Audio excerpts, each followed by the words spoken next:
तो बात करते हैं डिटर्मिनेंट की। डिटर्मिनेंट और मैट्रिक्स बेसिकली एक अरेंजमेंट होता है, ठीक है ना, एक अरेंजमेंट है जिसमें दो पैरेलल लाइंस के बीच में कुछ नंबर्स को हम लोग सजा के रखते हैं, डेकोरेशन के काम आता है। इनके बहुत सारे यूजेज हैं, डिटर्मिनेंट और मैट्रिक्स के बहुत सारे यूजेज हैं। डिटर्मिनेंट का यूज है बहुत सारा फंक्शंस का प्रॉपर्टी डिफाइन करते हैं हम, वेक्टर 3D में हमने इसका काफ़ी यूज़ किया। उसके बाद फिर सिस्टम ऑफ इक्वेशंस को सॉल्व करने के लिए यूज़ करते हैं। तो सवाल ये आता है कि डिटर्मिनेंट और मैट्रिक्स में सबसे पहले बेसिक डिफरेंस क्या होता है, दोनों क्या चीज़ें हैं, दोनों अलग अलग क्यों है। तो दो बातें निकल के आती हैं। पहला डिटर्मिनेंट, जब भी डिटर्मिनेंट आता है हम उसको एक्सपांड करते हैं, उसका कुछ न्यूमेरिकल वैल्यू निकालते हैं। जब भी मैट्रिक्स आएगा उसका कोई एक्सपांसन नहीं होता है। मैट्रिक्स सिर्फ एक डेकोरेशन है, सिर्फ एक अरेंजमेंट है, सजा के रख दिया गया है, उसका कोई न्यूमेरिकल वैल्यू नहीं है, उसका कोई एक्सपांसन नहीं होता है। But determinant has numerical value, it has expansion. पहली बात ये। दूसरी बात, जब भी हम डिटर्मिनेंट की बात करते हैं, नंबर ऑफ रो और नंबर ऑफ कॉलम हमेशा बराबर, यानी कि जितने हॉरिजॉन्टल लाइन उतने ही वर्टिकल लाइन, या तो 2x2 होगा, या तो 3x3 होगा, या 4x4 होगा। मैट्रिक्स में कुछ भी हो सकता है, एनीथिंग कैन बी पॉसिबल। एक हॉरिजॉन्टल, 4 वर्टिकल, 4 हॉरिजॉन्टल, कुछ भी हो सकता है, बराबर हो भी सकता है और बराबर नहीं भी हो सकता है, ठीक है। तो ये दो बेसिक डिफरेंस होते हैं। तो सबसे पहले कहानी स्टार्ट करते हैं। डिटर्मिनेंट्स में एक लाइन लिखो, it is an arrangement, it is an arrangement in equal number of rows and equal number of columns.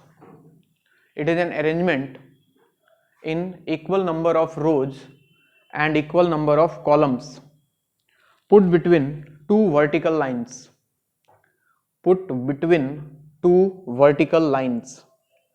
It is an arrangement in equal number of rows and equal number of columns put between two parallel lines, या फिर two vertical lines.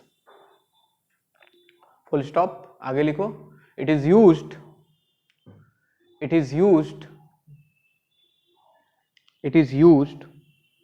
To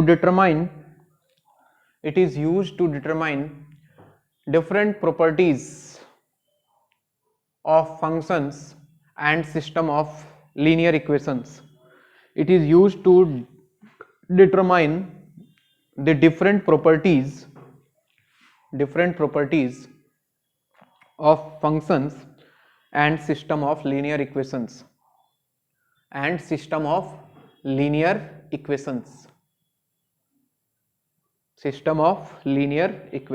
full stop। तो सबसे पहले determinant की बात करें, देखो सबसे पहले हम बात कर रहे हैं सेकेंड ऑर्डर की।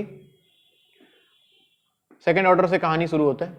सेकेंड ऑर्डर की इसको हम डिनोट कर रहे हैं डेल्टा से, ठीक है। किसी डिटर्मिनेंट को दो पैरेलल लाइन, उसके बीच में कुछ एलिमेंट्स लिखे हुए होते हैं, जैसे उनका हम कुछ नाम दे देते हैं, A11, A12, A21, A22। ये नाम भी बहुत सोच समझ के दिया गया है। इनको बोलते हैं हॉरिजॉन्टल लाइंस, ये जो दिखाई दे रहे हैं, और इनको बोलते हैं वर्टिकल लाइंस।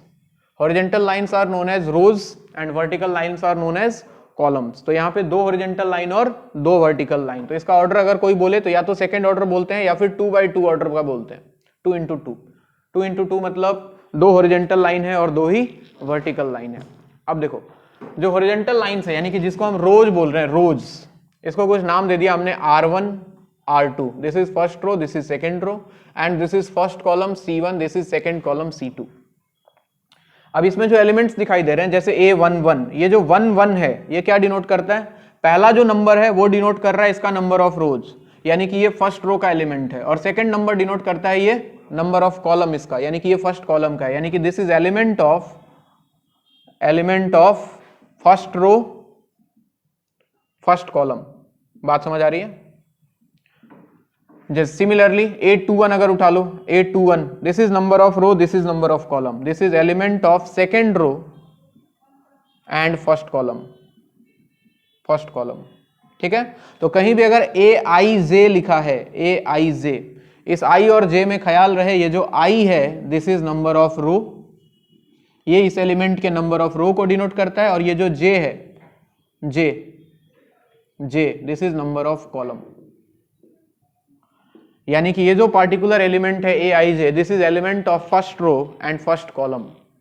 सिमिलरली अगर थर्ड ऑर्डर की हम बात करते हैं, थर्ड ऑर्डर की, तो थर्ड ऑर्डर में डेल्टा इक्वल टू अपन लिख सकते हैं एक बड़ा डिटर्मिनेंट जिसमें A11, A12, A13, A21, A22, A23, A31, A32, A33, this is R1, this is R2 second row, this is R3 third row, this is first column C1, this is second column C2, this is third column C3. तो 3 row 3 column, this is known as third order determinant, and या फिर ये भी बोल सकते हो determinant of order 3/3. 3 row 3 column. Determinant की बात कर रहे हैं तो number of row number of column बराबर होगा ही होगा. ठीक है. ये जो दिख रहा है ये बीच में ये दिख रहा है, this is known as main diagonal. क्या बोलते हैं इसको? Main diagonal. यहां भी this is main diagonal, this is main diagonal, main diagonal of determinant. Similarly यहां पे यह है मेन डायगोनल, मेन डायगोनल, या फिर कोई कोई इसको लीडिंग डायगोनल बोल दे तो कंफ्यूज मत होना. और लीडिंग डायगोनल के नाम से भी इसको जानते हैं लोग, लीडिंग डायगोनल. इसकी खास बात यही होती है कि इसमें जितने भी एलिमेंट्स होते हैं उसके नंबर ऑफ रो और नंबर ऑफ कॉलम क्या होते हैं? इक्वल होते हैं. जैसे A11 element of first row first column, A22 element of second row second column. तो यहाँ पे Aij में I इक्वल टू जे हो जाता है भाई, I इक्वल टू जे. ये मेन डायगोनल का प्रॉपर्टी है. तो ये जो तुमको दिखाई दे रहे हैं A11 A22 A33 dot dot dot अगर और भी आ जाए, these are known as main diagonal elements,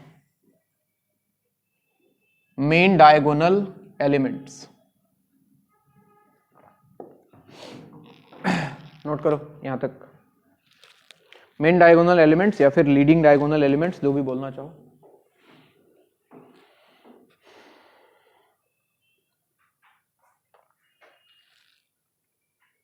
Tulsi borrow online है क्या?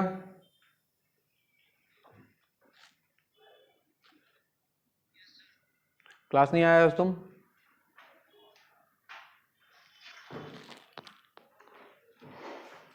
कहाँ गया था? घूमने गया है क्या कहीं पे? मोबाइल ऑनलाइन रख के?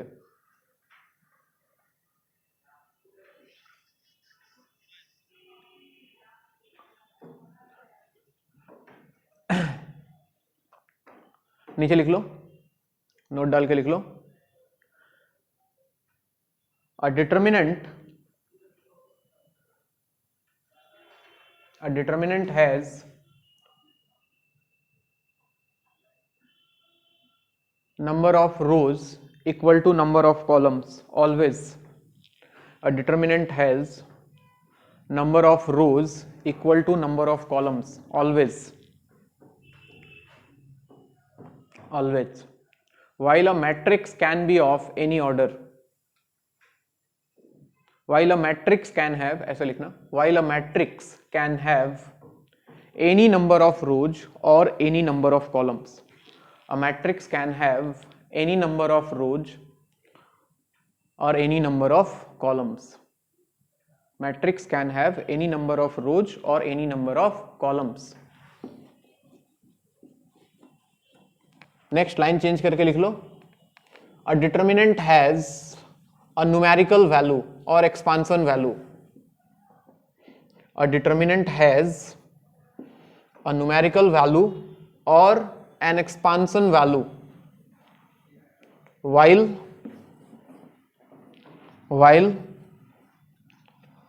a matrix has no numerical value. It is just an arrangement only. While a matrix has no numerical value, a matrix has no numerical value, it is just an arrangement only. It is just an arrangement only.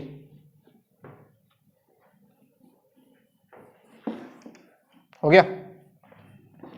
अब चलो इसका expansion देखते हैं. हाँ,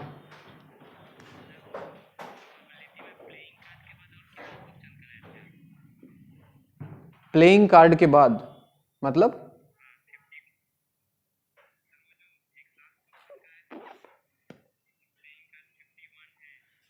वो तो पहला question था बेस थ्योरम का. उसके बाद 5-6 सवाल और है.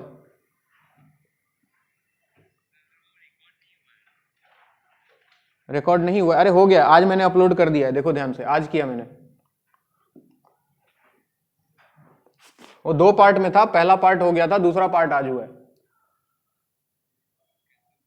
चलो एक्सपांसन की अगर बात करें हम तो एक्सपांसन हालांकि आपको आता है, आज थोड़ा और फिर से एक बार देख लो। सेकंड ऑर्डर में अगर बात करें तो सेकंड ऑर्डर में तो दिमाग लगाने की जरूरत है नहीं, ए बी सी डी है तो इसको इसके साथ मल्टीप्लाई करते हैं, माइनस साइन इसको इसके साथ, इसका वैल्यू किसके बराबर हो जाता है, A D minus B C के। तो इसमें बहुत ज़्यादा दिमाग लगाना है ही नहीं। मेन जो इंपॉर्टेंट है वो है थर्ड ऑर्डर का एक्सपांसन, वो भी आपको पहले से आता है। तो अगर थर्ड ऑर्डर की बात करें, जैसे कोई डिटर्मिनेंट है आपके सामने, suppose A B C D E F G H I, हमें इसको करना है एक्सपांसन। आज तक हमने जो भी एक्सपांसन किया है याद करो, हम जनरली फर्स्ट रो लिया करते थे, याद है। डिटर्मिनेंट का एक्सपांसन किसी भी रो के अलोंग लिया जा सकता है, किसी भी कॉलम के अलोंग किया जा सकता है। सबसे पहली बात ये, कोई जरूरी नहीं है कि फर्स्ट रो ही लिया जाए। तो जैसे मान लो अलोंग फर्स्ट रो में करता हूं, अलोंग R1, ध्यान से देखना सब लोग, अलोंग R1 मैं चला एक्सपांसन करने, इसका डेल्टा का वैल्यू लिखता हूं। तो हम क्या सिखाया था आपको याद करो, पहला एलिमेंट ले लिया A, अब इसके पीछे पॉजिटिव आएगा कि निगेटिव आएगा वो डिपेंड करता है इसका number of row plus number of column. कभी भी कंफ्यूज हो जाओ तो ये फर्स्ट रो फर्स्ट कॉलम है, 1 + 1 2, जब जब इवन नंबर आएगा पीछे पॉजिटिव साइन आएगा, मतलब इसके पहले, और जब जब ऑड नंबर आएगा तब तब क्या आता है, निगेटिव साइन आता है। जैसे मैं बताता हूं, ए लिखा, ए के सामने एक छोटा डिटर्मिनेंट, ए का नंबर जिस रो में है उस रो को भूल जाओ, जिस कॉलम में है उस कॉलम को भूल जाओ। 4 एलिमेंट बचा हुआ दिखाई दे रहा है, कौन कौन, ई एफ एच आई, इसको लिख दिया एज इट इज इस डिटर्मिनेंट में। चला दूसरे एलिमेंट के पास, बी के पास, बी देखो ध्यान से, फर्स्ट रो सेकंड कॉलम है ना, first row second column, 1 + 2 3 odd number, इसलिए इसके पीछे माइनस साइन। अब बी जिस रो में है उस रो को भूल जाओ, जिस कॉलम में है उस कॉलम को भूल जाओ। 4 एलिमेंट दिख रहा है, D F G I, as it is सजा दो, डी एफ जी आई। अब बचा लास्ट एलिमेंट सी, तो फिर से देखो तो first row third column, 1 + 3 4 even number तो यहां प्लस सी, तुम रट्टा मार लो, minus plus minus, sorry plus minus plus होता है, ठीक है, इसमें माइनस प्लस माइनस होता है, और इसमें फिर से सेम प्लस माइनस प्लस होता है, ठीक है ना, दिमाग में फिक्स कर लो, बार बार कौन काउंट करेगा। सी गया, और सी के साथ आ गया ये रो गया, ये कॉलम गया, डी ई जी एच, डी ई जी एच, खत्म कहानी। और बाकी ये छोटा डिटर्मिनेंट का एक्सपांसन तो हमें आता है, ए इंटू ये क्या बन जाएगा, E I minus H F, minus B into ये आ जाएगा D I minus G F, और प्लस सी इंटू ये आ जाएगा बच्चों D H minus G E. ठीक है बात, कोई जरूरी नहीं है अलोंग R1 लिखा जाए, अलोंग R2, किसी के मन में आया सर R2 के अलोंग एक्सपांड करो डेल्टा का वैल्यू, चलो करो, खुद से करो तुम, माइनस प्लस माइनस आता है इसमें, ख्याल रखना। पूरा ये छोटा डिटर्मिनेंट लिखने की जरूरत भी नहीं है, मैं फिर से बोल रहा हूं, जैसे माइनस डी, डायरेक्ट ब्रैकेट लिखो, ये कॉलम गायब करो, ये रो गायब करो, B I minus H C, direct B I minus H C, इसके साथ प्लस, तो प्लस ई, फिर ये जिस रो में है उस रो को भूल जाओ, जिस कॉलम में है उस कॉलम को भूल जाओ, ए I minus G C, A I minus G सी, और फिर इसके साथ माइनस साइन, तो माइनस एफ इंटू ये कॉलम गया, ये रो गया, A H minus G B, A H minus G B. और मजे वाली बात यह कि दोनों का वैल्यू सेम आएगा। किसी के अलोंग भी कर लो, अलोंग C3 करके दिखाओ, चलो थर्ड कॉलम के अलोंग एक्सपांड करो, थर्ड कॉलम,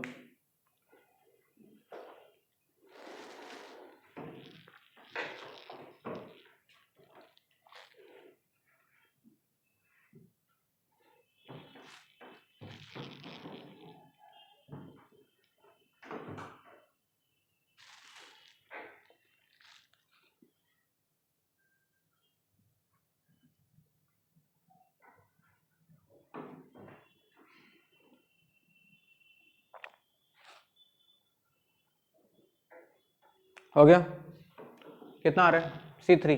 अच्छा, C के साथ तो माइनस आता है कि प्लस आता है, प्लस, तो अगर पहले प्लस आ रहा है तो प्लस माइनस प्लस आएगा, ये सी हो रहा है। तो C अंदर गया, ये उड़ा, D H minus G E, D H minus G E, फिर माइनस एफ, ये उड़ा, A H minus G B, A H minus G B, और प्लस आई, ये उड़ गए, A E minus D B, सही लिख रहा हूं, A E minus D B, ठीक है ना। तो इस तरह से हम एक्सपांशन किसी के अलोंग भी करते हैं, किसी के अलोंग भी कर सकते हैं। दिमाग में इसको फिक्स रखना। फर्स्ट रो इसलिए लिया करते थे क्योंकि हमने डिटर्मिनेंट अभी तक पढ़ा नहीं था। अब हम कहीं से भी कुछ भी लेंगे, हम जनरली कौन सा रो कौन सा कॉलम सेलेक्ट करेंगे, इमेजिन करके देखो, जहां जीरो सबसे ज्यादा होगा, क्योंकि जीरो आते ही वो पूरा लिखना नहीं पड़ेगा। तो हम जनरली डिटर्मिनेंट में यही ढूंढते हैं कि कहां पे जीरो ज्यादा है, किस रो या किस कॉलम में है, उस कॉलम या उस रो के अलोंग एक्सपांड कर देंगे हम, ताकि कैलकुलेशन जल्दी हो। बात समझ में आ रही है?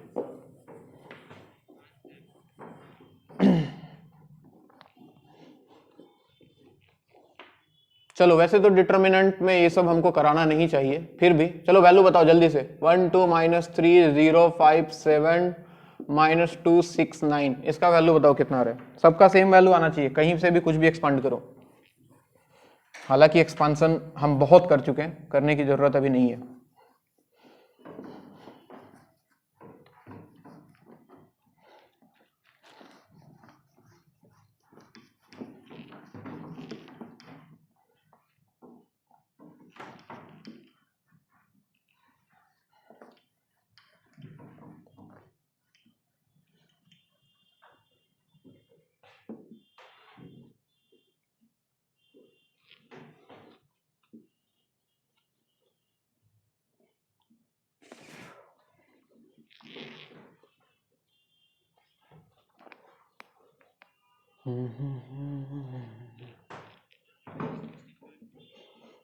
-65, पता नहीं, देखते हैं बाकियों का आंसर।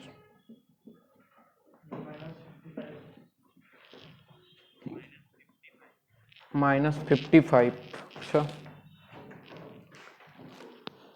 तुम बोलो कम्बिना।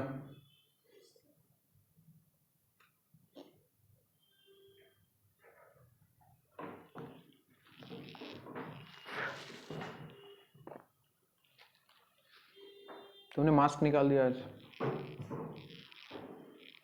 कोरोना खत्म।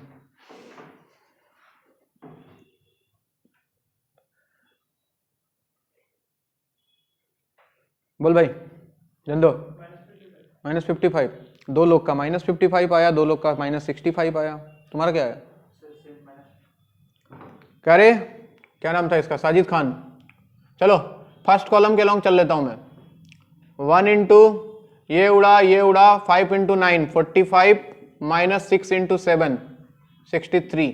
जीरो के साथ लिखने की जरूरत नहीं है, इसके साथ माइनस आता है, इसके साथ प्लस, बट माइनस है तो प्लस माइनस माइनस। 2 इंटू ये उड़ा 2 इंटू 7 14 -5 इंटू -3 -15 माइनस माइनस हो गया +15।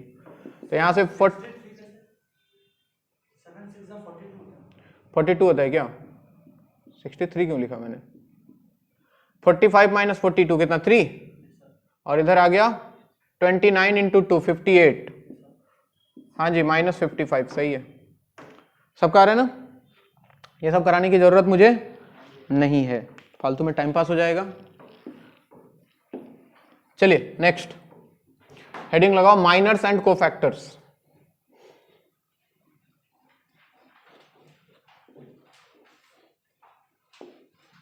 Miners and cofactors. सबसे पहले माइनर्स की बात करते हैं। माइनर्स, किसी डिटर्मिनेंट में किसी एलिमेंट का अगर माइनर नहीं, ये कुछ नया चीज नहीं है। थोड़ी देर पहले याद करो, जब एक्सपांड कर रहे थे तो एलिमेंट के साथ छोटा छोटा डिटर्मिनेंट लिख रहे थे हर एलिमेंट के साथ। तो एलिमेंट के साथ जो छोटा वाला डिटर्मिनेंट आता है वो उस एलिमेंट का माइनर कहा जाता है। That is known as minor of that element, जिसके साथ वो लिखा गया है। बात समझ में आ रही है? तो किसी एलिमेंट का अगर माइनर निकालना है तो उस एलिमेंट का माइनर नहीं होता है बेसिकली, उस एलिमेंट का होता है क्या? हाँ उस एलिमेंट का ही होता है, सही है। किसी भी एलिमेंट का माइनर निकालना है तो उसके रो को भूल जाओ और उसके कॉलम को भूल जाओ। जो 4 एलिमेंट दिखेगा उसको छोटे डिटर्मिनेंट में रखो, that determinant is known as minor of that particular element. तो ये कोई नया चीज नहीं है। तो लिख लो इसमें एक लाइन चाहो तो, the determinant left by cancelling the determinant left by cancelling a particular row and a particular column, particular row and particular column of an element. The determinant left by cancelling a particular row and a particular column of an element is known as minor of that element, is known as minor of that element. The determinant left by cancelling a particular row and a particular column of an element is known as minor of that element. Minor of that element लिख लिया? लिख लिया? जैसे determinant है मान लो A11, A12, A13, A21, A22, A23, third row में A31, A32, A33. तुमसे किसी ने बोला कि माइनर ऑफ A11, इसका सिंबल होता है बच्चों M11. क्या सिंबल होगा इसका? M11. क्या होगा बताओ? ये उड़ा, ये उड़ा. क्या ये चार एलिमेंट? इसको डिटर्मिनेंट में सजा दो. कौन कौन? A22, A23, A32, A33. This is minor of this element A11. किसी का भी लिख सकते हो तुम माइनर, किसी का भी, हर एलिमेंट का होता है. माइनर ऑफ A12, इसको डिनोट करेंगे M12 से, और इसका वैल्यू ये उड़ गया, ये उड़ गया. A21, A23, A21, A23, A31, A33. ये लिख गया क्या? बात समझ आ रही है? तो क्या जरा हम सोचो, इमेजिन करके देखो, क्या मैं डेल्टा का वैल्यू लिख सकता था इस तरह से? A11 into M11 minus A12 into M12 plus A13 into M13. अरे ये डिटर्मिनेंट का एक्सपांशन हमने किया था. क्या एलिमेंट के साथ उसका माइनर ही तो मल्टीप्लाई करते थे हम? तो ऐसे भी तो लिख सकते हैं A11 इंटू इसका माइनर माइनस A12 इंटू इसका माइनर प्लस A13 इंटू इसका माइनर. यानी कि किसी एलिमेंट को उसके माइनर से मल्टीप्लाई कर दो तो डिटर्मिनेंट का वैल्यू आ जाता है विथ साइन. ठीक है ना? प्लस है तो प्लस, माइनस है तो माइनस. तो एक तरीका है ये. तो दूसरा चीज आता है बच्चों कोफैक्टर. क्या आता है? कोफैक्टर. ये बिल्कुल भी नया चीज नहीं है. जो प्लस माइनस साइन आता है ना, उसको माइनर के साथ इंक्लूड कर दो. एलिमेंट के पीछे हम जो भी प्लस माइनस साइन लगाया करते हैं उसको माइनर के साथ लगा दो, वो बन जाता है कोफैक्टर. नहीं समझे? जैसे मैं डेफिनेशन लिखाऊंगा, रुक जाओ एक मिनट. मैंने लिखा कोफैक्टर ऑफ A11, इसका सिंबल होता है बच्चों C11. ठीक है? C11. और ये वैल्यू सेम, ये जो निकल के आ रहा है ना, A22, A23, A32, A33. क्यों same?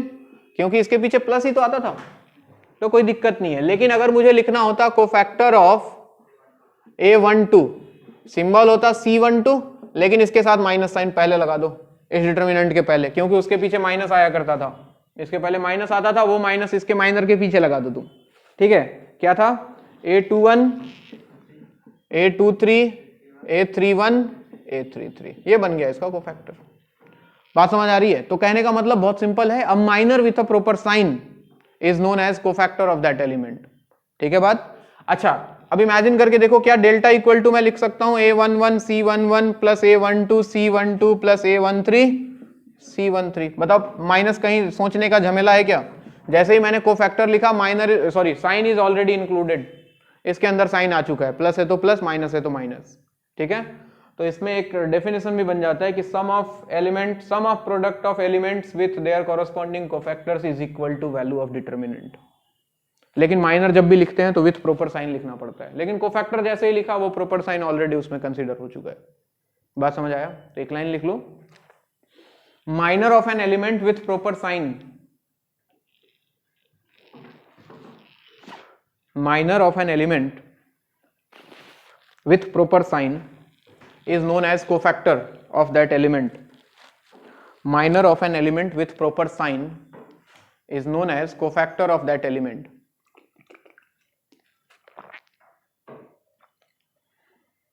Minor of an element with proper sign is known as cofactor of that element.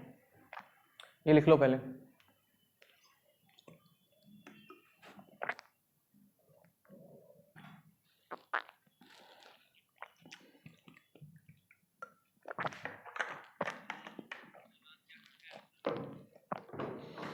आज मैंने खाया एग फ्राइड राइस.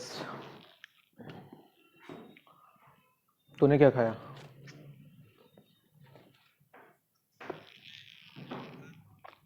भात और दाल. सब्जी क्या? छोटा वाला बड़ा वाला?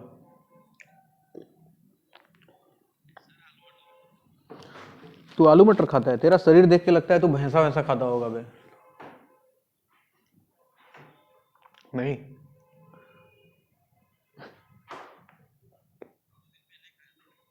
भैंसा बड़ा वाला, बड़ा वाला। ऐसे पब्लिकली बोल, मार खाएगा तू, बोल।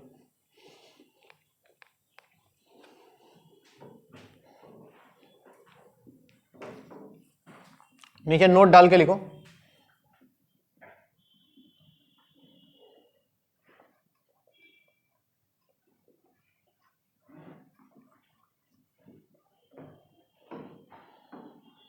लिखो, नोट डाल के पहला पॉइंट लिखो।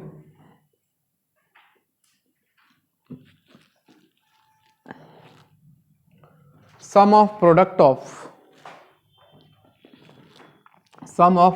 Of elements, sum of product of elements of any row or any column, sum of product of elements of any row or any column with their corresponding cofactors, sum of product of elements of any row or any column with their corresponding cofactors is equal to the value of the determinant, is equal to the value of the determinant, is equal to the value of determinant। ये जैसे लिखा हुआ है सामने same ही चीज है। किसी रो का एलिमेंट उठाओ और उनके कॉरस्पॉन्डिंग कोफैक्टर उठा के मल्टीप्लाई करके ऐड कर दो, डिटर्मिनेंट के वैल्यू के बराबर आ जाएगा। एक प्रॉपर्टी और है इसका, सेकंड पॉइंट में लिखो, sum of product of elements, sum of product of elements of any row or column, with the corresponding cofactors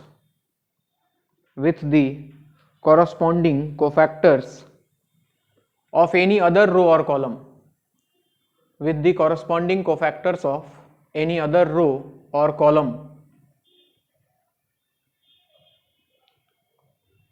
with the corresponding cofactors of any other row or column, sum of product of elements of any row or column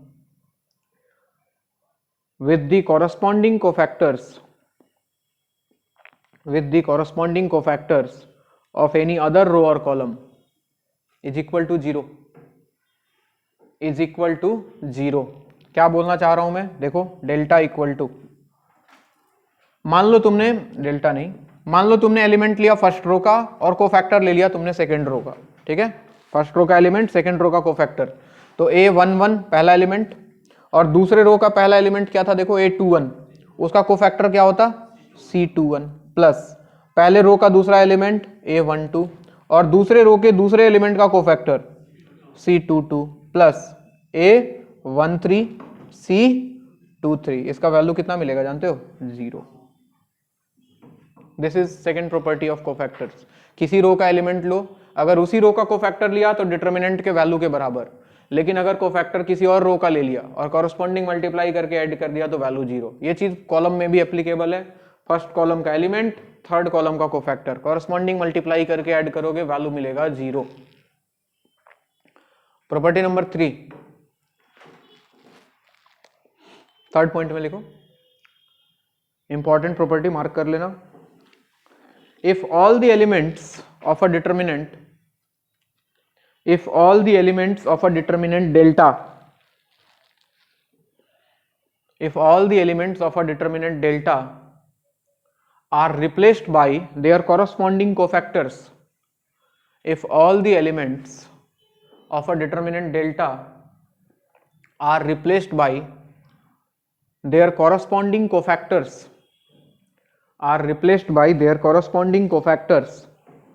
then value of new determinant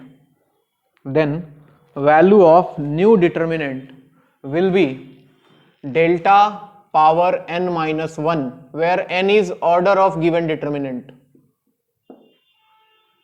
delta to the power n minus 1 where n is order of given determinant, where n is the order of given determinant. Value of new determinant will be delta power n minus 1. Value of new determinant will be delta power n minus 1 where n is order of the determinant.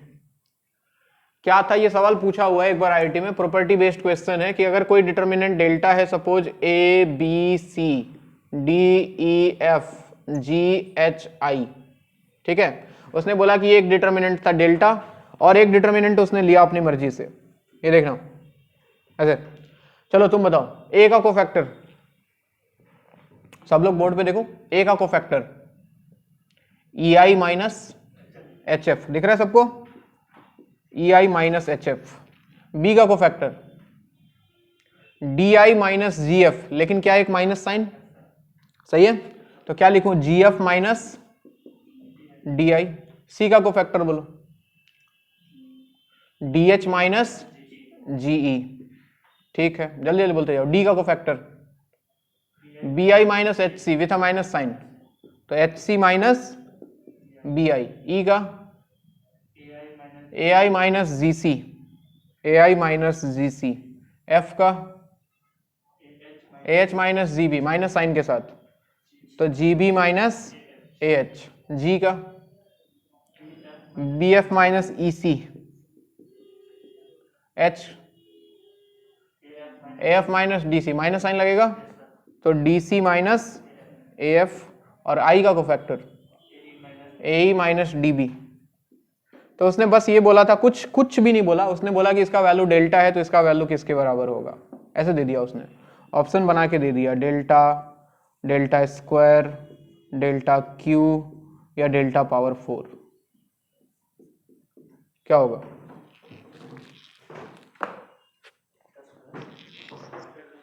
Delta square किसके बराबर हो जाएगा, delta square, क्योंकि n का value कितना था यहाँ पे 3, थर्ड ऑर्डर का डिटर्मिनेंट है ये, और सारे एलिमेंट को उसने ये बोला नहीं था, ये देख के पहचानना था कि अच्छा हर एलिमेंट की जगह पे उनके कोफैक्टर्स आ गए हैं, तो अगर हर एलिमेंट के सामने उसका कोफैक्टर आ जाए तो इसका value delta power n minus 1 के बराबर होता है, और n का वैल्यू 3 है तो डेल्टा पावर 3 माइनस 1 यानी कि डेल्टा स्क्वायर के इक्वल आएगा। नोट कर लो।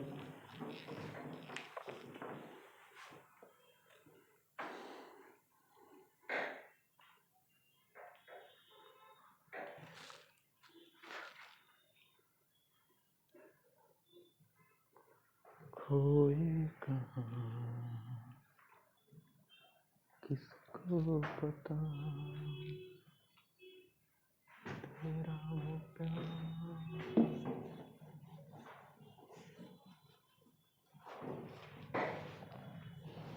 रजिस्ट्रेशन कर दिया तुम लोग यही का, इंतजार कर रहे हो क्या सस्ता होने का फॉर्म, कर दो भाई कर दो, बाद में क्या पता कर्फ्यू लग जाए, इंटरनेट चला जाए। सीबीएसई का किस चीज का,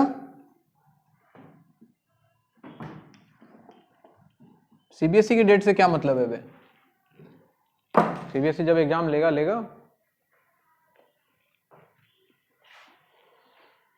कितना पैसा लग रहा है, 200 250, जनरल के लिए 650, तुम लोग का कितना लगा चंदा,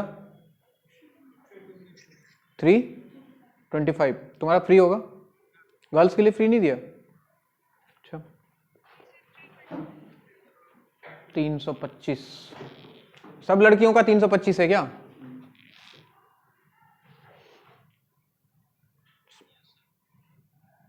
सही है भाई, अगले जन्म में लड़की बनना भाई, लड़का मत बनना, एक ही दुआ करना भगवान से, भैया लड़की बनी हो तुम अगली बार। चलो भाई मुद्दे पे आते हैं, हेडिंग लगाओ properties of determinant. Properties of determinant, सारा खेल डिटर्मिनेंट का प्रॉपर्टी के ऊपर चलता है, जनरल एक्सपांशन सबको समझ में आ गया। अब आते हैं इसकी प्रॉपर्टी के ऊपर, लिखते जाओ। पहला प्रॉपर्टी, कुछ प्रॉपर्टी हमको पहले से पता है, लिखो first property, if all the rows are interchanged by corresponding columns. First property में लिखो, if all the rows are interchanged by corresponding columns. If all the rows are interchanged by corresponding columns, then value of determinant remains unchanged.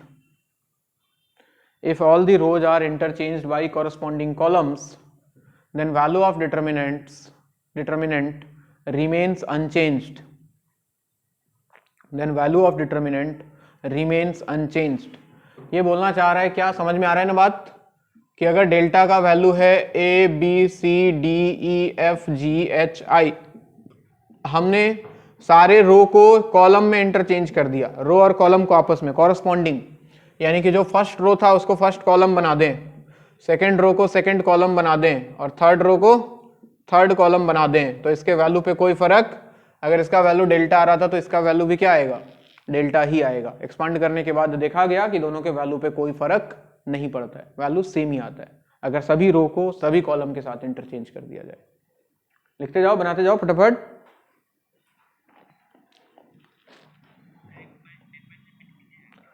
If all the rows are interchanged by corresponding columns, then value of determinant remains unchanged.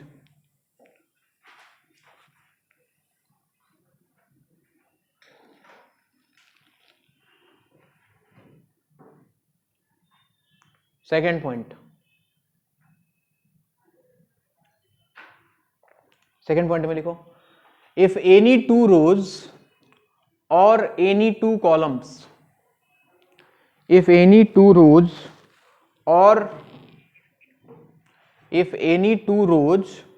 or any two columns are interchanged with each other, if any two rows or any two columns are interchanged with each other, any two rows or any two columns are interchanged with each other, then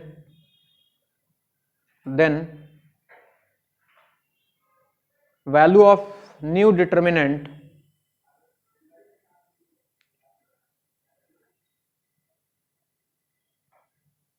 will be negative of actual value. Value of new determinant will be negative of actual value या फिर original value. Value of new determinant will be negative of original value. क्या बोलना चाह रहे हैं हम, यही determinant है मान लो,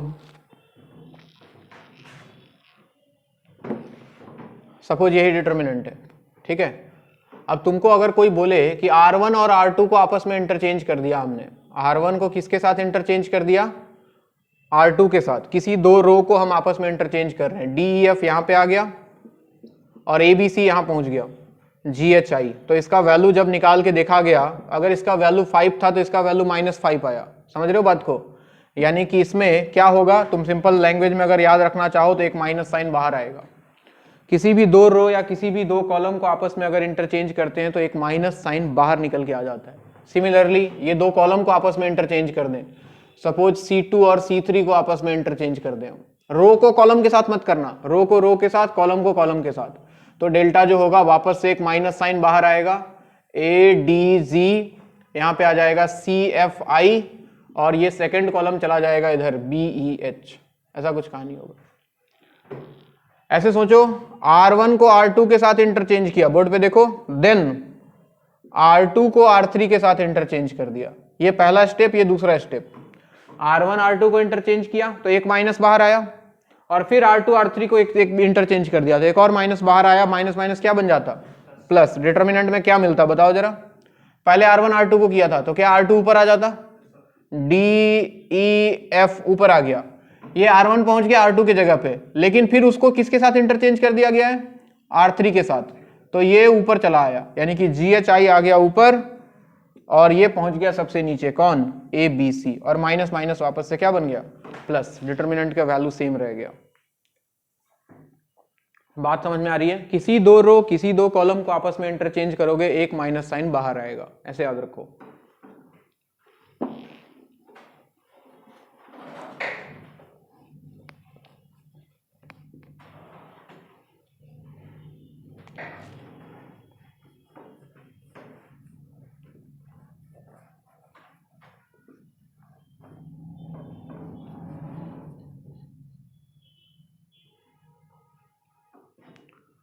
हो गया। थर्ड प्रॉपर्टी, थर्ड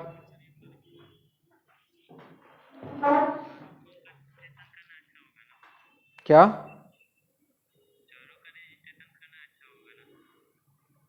हाँ भाई करना, सब एग्जाम दो, बिल्कुल सारा एग्जाम दो, 4 है 4 दो। पहले 4 ऑप्शन आते थे, अभी 4 एग्जाम आ गए। क्या जो कर रहा है JEE के साथ, क्या करके मानेगा पता नहीं। जल्दी से निकल लो भाई, क्या पता अगले साल क्या हो जाएगा। लिखो, इफ एनी 2 rows और any 2 columns are identical, if any 2 rows or any 2 columns are identical,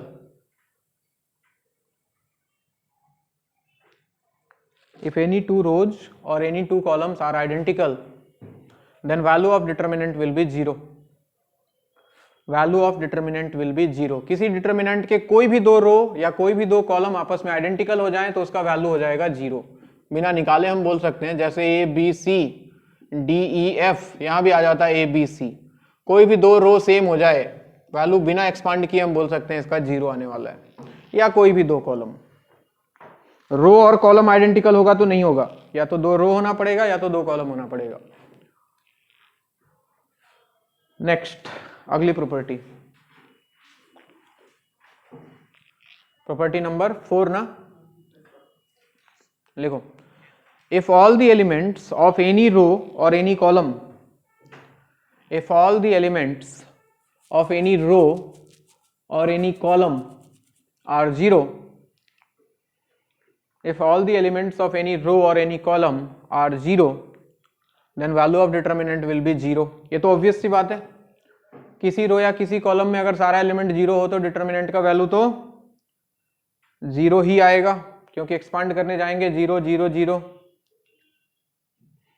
If all the elements of any row or any column are 0, then value of determinant will be 0। ठीक है ना। Next, अगला point,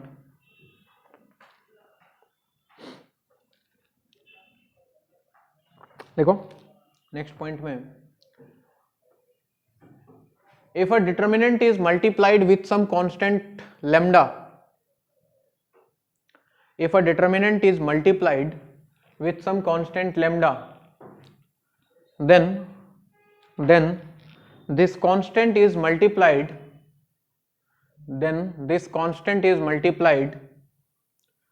with all the elements of any particular row or any particular column. Then this constant is, if all the elements, if a determinant is multiplied with some constant lambda, if a determinant is multiplied with some constant lambda, then this constant lambda is multiplied with all the elements, this constant lambda is multiplied with all the elements of any particular row or any particular column. This constant lambda is multiplied with all the elements of any particular row or any particular column। समझो बात को, basically common लेने का property है, यानी कि अगर determinant को, ये डिटर्मिनेंट है मान लो, यही है, इसको k से मल्टीप्लाई करना है, अगर मुझे GHI, अगर हमने इसको k डेल्टा k से मल्टीप्लाई कर दिया तो ये k जाके सारे एलिमेंट्स के साथ मल्टीप्लाई नहीं होता है, ये किसी रो के हर एक एलिमेंट के साथ मल्टीप्लाई होगा या फिर किसी कॉलम के साथ, तुम्हारी मर्जी है, फर्स्ट रो के साथ मल्टीप्लाई कर दो तो KA KB KC और बाकी सब सेम रहेगा, DEF GHI।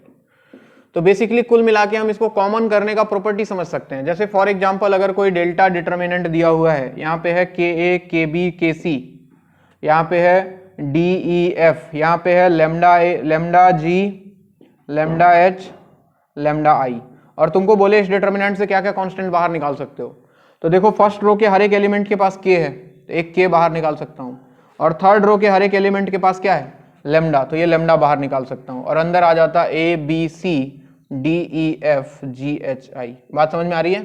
कि डिटर्मिनेंट के अंदर से कोई कांस्टेंट बाहर निकालना है तो वो कांस्टेंट किसी रो के हर एक एलिमेंट के साथ होना चाहिए या फिर किसी कॉलम के हर एक एलिमेंट के साथ होना चाहिए।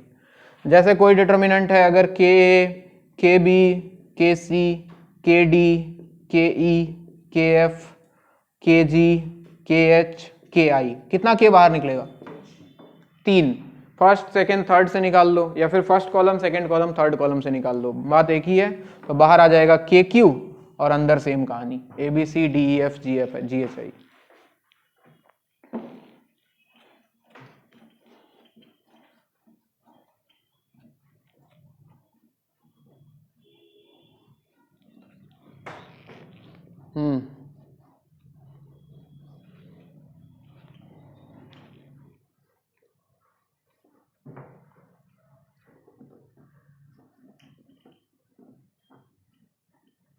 नेक्स्ट प्रॉपर्टी नंबर कितना नंबर आएगा?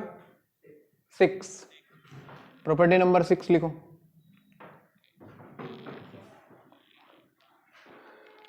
लिखो ध्यान से लिखना। If elements of any row और column, if elements of any row or column are expressed, if elements of any row or column are expressed as sum of two terms each, if elements of any row or column are expressed as sum of two terms each, sum of two terms each, then this determinant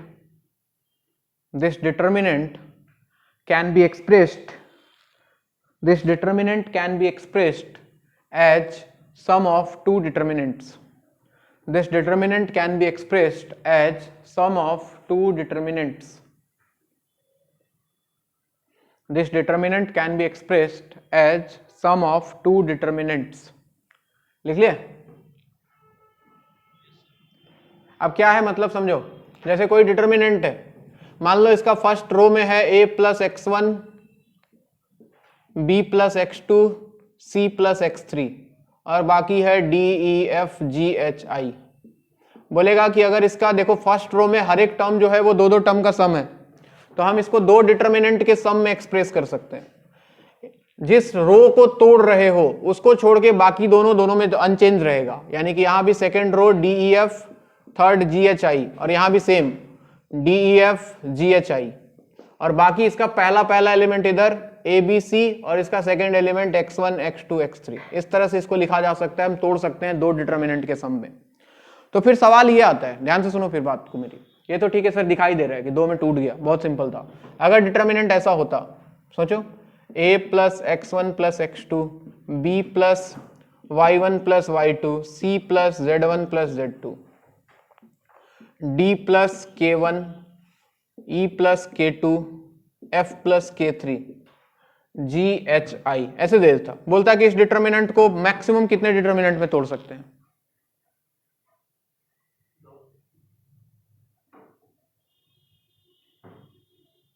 सोच के बताओ।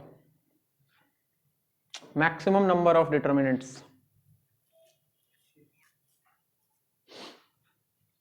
6 determinant में टूटेगा ये 6। कैसे बताऊं? जब मैंने क्या बोला, एट ए टाइम एक रो या एक कॉलम को तोड़ते हैं, तो अगर तुम पहले रो को ध्यान में रखते हो, सिर्फ पहले रो को, तो कितने डिटर्मिनेंट में टूटेगा ये? 3 में। कितने में टूटेगा? 3 में, जिसमें तीनों में ही सेकेंड रो और थर्ड रो क्या रहेगा? सेम रहेगा, और first second second second third third third आ गया, 3 में टूटा। अब तुम्हारी निगाहें जाएंगी सेकेंड डिटर्मिनेंट के ऊपर, यहां भी दो दो टर्म है, तो ये पार्टिकुलर डिटर्मिनेंट कितने में टूटेगा? 2 में। कितने में टूटेगा? सिमिलरली ये भी कितने में टूटेगा? 2 में, और ये भी 2 में। बात समझ आ रही है? तो टोटल कितने में टूट गया ये? 6 डिटर्मिनेंट में। कैसे याद रखें सर? सिंपल तरीका, पहले रो में पहले वाले डिटर्मिनेंट को देखो, पहले रो में कितना टर्म था? 2 2, इधर एक 2 इंटू 1 इंटू 1, 2 डिटर्मिनेंट्स। इधर देखो 3 था, इधर 2 था, इधर 1 था, 3 इंटू 2 इंटू 1 कितना? 6 डिटर्मिनेंट। सवाल पूछा एक बार कि पहले रो में 5 एलिमेंट है, दूसरे रो में 4 एलिमेंट है, तीसरे रो में 3 एलिमेंट्स है, नंबर ऑफ डिटर्मिनेंट्स बताओ मैक्सिमम जिसमें ब्रेक कर सकते हैं। 5 इंटू 4 इंटू 3 कितना 60 नंबर्स ऑफ डिटर्मिनेंट्स में ब्रेक कर सकते हैं। बात समझ आ रही है? इसको लिख लो, मैं नोट डाल के लिखा देता हूँ।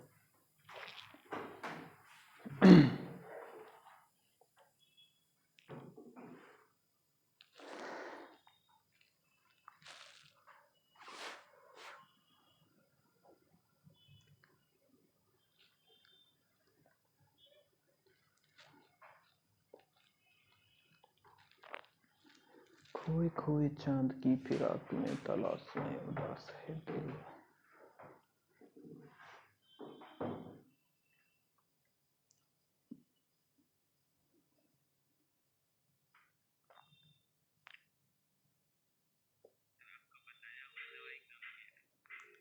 भाई वो बहुत खतरनाक मेडिसिन है, मुझे कितनी बार सर्दी से निकाल के लाया वो।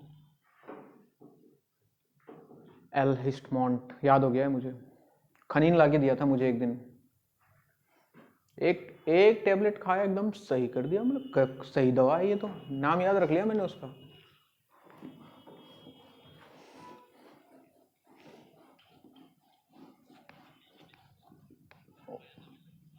उसको पता ही नहीं है ना कितना बढ़िया दवाई था।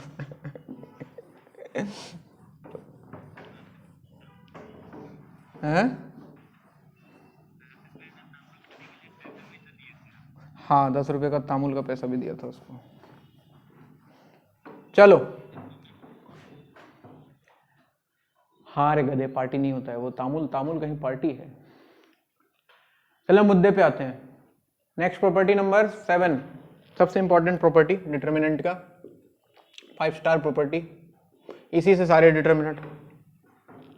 अच्छा हाँ, इसका नोट डाल के लिख दो, लो लिखो नीचे नोट डाल के।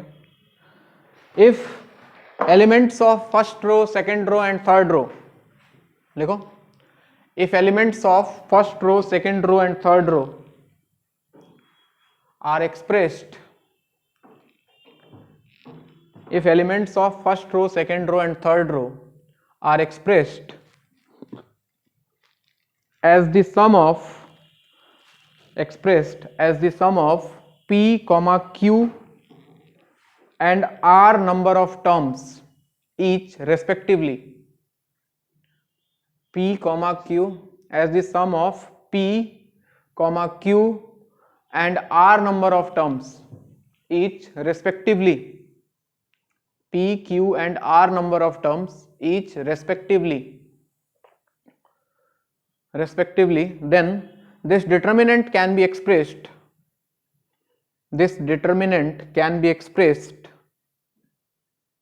as the sum of p multiplied by q multiplied by r number of determinants. This determinant can be expressed as the sum of p into q into r number of determinants.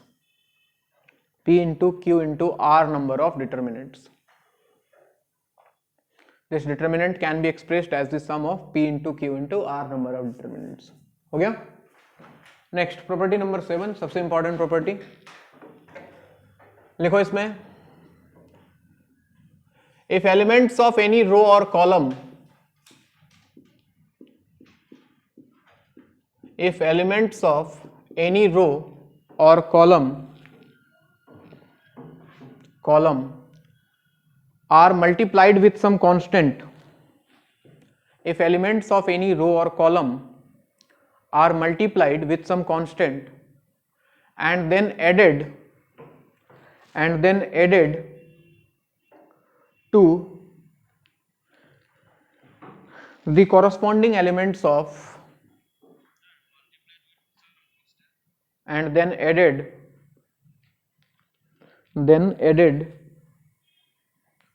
with the corresponding elements of any other row or column,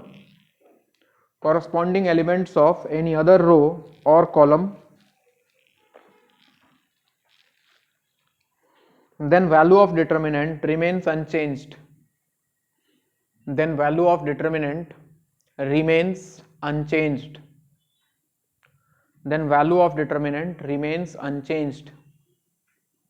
ये तो सिर्फ statement है, इसके अंदर बहुत कुछ छुपा हुआ है, ध्यान से देखो, बोर्ड पे देखो। एक डिटर्मिनेंट है डेल्टा, हमने लिखा R1 change to R1 plus lambda R2। इसका मतलब समझो, पहले हमने R1 को चेंज किया है R1 plus lambda R2, R2 के एलिमेंट्स को लेमडा के साथ मल्टीप्लाई किया और फिर उसको R1 के एलिमेंट के साथ ऐड कर दिया और R1 के जगह पे लिख दिया।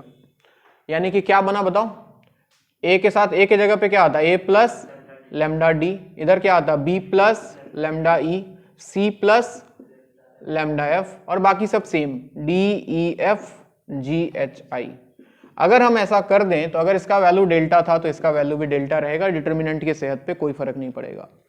किसी के मन में ख्याल आया सर अगर हम R1 को चेंज R2 को चेंज कर दें R2 माइनस R3, मैंने बोला कर दो, तो देखो क्या बनता। बताओ, A B C, R1 के साथ कोई छेड़छाड़ नहीं किया, R2 को चेंज किया R2 माइनस R3, तो क्या लिख सकते थे D माइनस G E माइनस H F माइनस I और इधर same to same G H I। सेहत पे कोई फर्क अभी भी नहीं पड़ेगा, कुछ नहीं, यहाँ पे लेमडा की जगह -1 है, ऐसे सोचो, लेमडा की जगह -1 से मल्टीप्लाई किया और इसके साथ ऐड कर दिया हमने, ठीक। ये करने से भी कोई फर्क नहीं पड़ेगा। किसी के मन में ख्याल आया कि सर C1 फर्स्ट कॉलम को आप चेंज कर दो C1 plus C2 plus C3 से, मैंने बोला कर दो, बताओ क्या बनता। C1 के जगह पे C1 plus C2 plus C3, A plus B plus C, D plus E plus F, G plus H plus I और बाकी दोनों को छोड़ दो B E H C F I। इसके वैल्यू पे भी कोई फर्क नहीं पड़ेगा, दिस इज अगेन डेल्टा। तो सवाल आता है फर्क कहां पड़ता है, फर्क पड़ता है देखो यहाँ पे, क्या हम नहीं कर सकते। किसी ने बोला सर R1 को चेंज कर दो 2R1 प्लस R2 से, गलत। तुम जिसको चेंज कर रहे हो उसके साथ कुछ भी मल्टीप्लाई नहीं होना चाहिए, वहां पे हमेशा 1 होना चाहिए, इस बात का हमेशा ख्याल रखना है। किसी ने बोला सर C2 को चेंज कर दो C1 माइनस C2 से, क्या ये कर सकते हैं, गलत। C2 के साथ क्या आ गया -1, मैंने क्या बोला 1 होना चाहिए। किसी ने बोला सर C2 को चेंज कर दो आप C1 प्लस C2 से, कर सकते हैं, यस कर सकते हैं। किसी ने बोला C3 को चेंज कर दो sir 2C1 plus 5C2 plus C3 से, कर सकते हैं, यस कर सकते हैं। अरे गधे, कर सकते हैं या नो सर। किसी ने बोला R2 को चेंज कर दो sir R1 plus 2R2 plus 3R3 से, कर सकते हैं, नहीं। हम जिसको चेंज कर रहे हैं उसके साथ कुछ भी मल्टीप्लाइड नहीं होना चाहिए, बाकी हम कुछ भी कर सकते हैं। नोट करें इसको, जैसा है वैसे लिखो।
तुलसी बोलो, तुलसी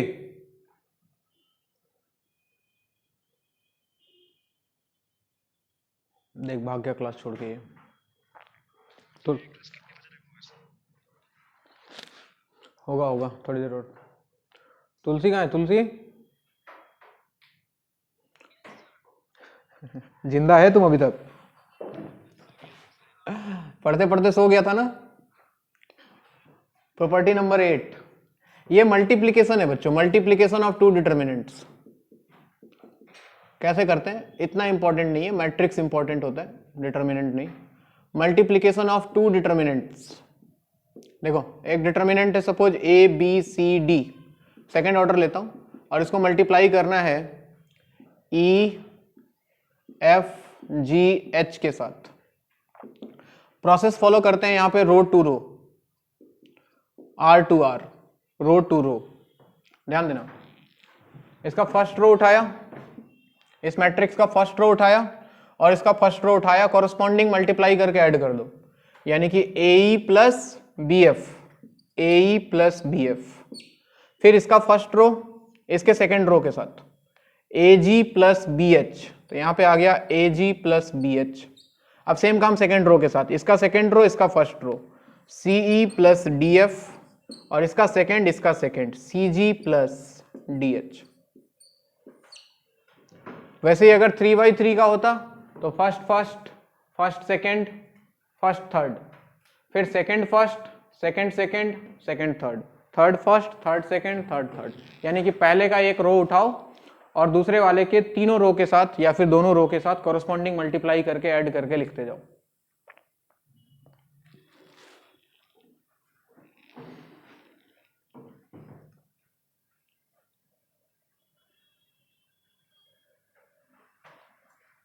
एक है समेशन प्रॉपर्टी,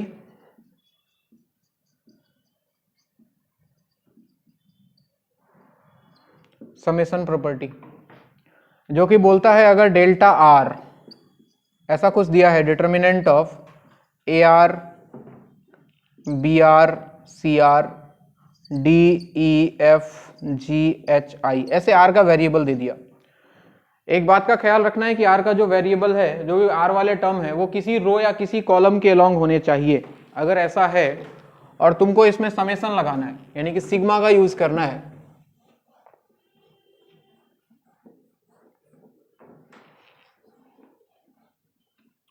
अगर तुमको निकालना है suppose summation of delta R, जहां पे आर का वैल्यू वेरी कर रहा है 1 से लेके सपोज n तक, ऐसा कुछ सवालों में यूज करेगा, तो घबराने की जरूरत नहीं है। डिटर्मिनेंट में जिस रो या जिस कॉलम में आर वाले टर्म्स हैं, सिग्मा को वहां पे भेज दो।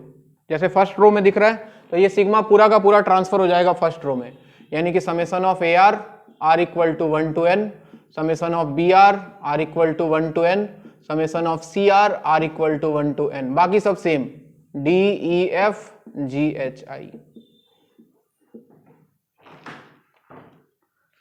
सवाल करेंगे, समझ में आएगा, सब कुछ समझ में आएगा। हाँ, जिस रो या जिस कॉलम के अलोंग वेरिएबल्स है, उस रो या उस कॉलम के अलोंग इसको हम भेज देंगे, इस सिग्मा को। और एक लास्ट चीज है differentiation of determinant. Differentiation board पे ध्यान देना सब लोग।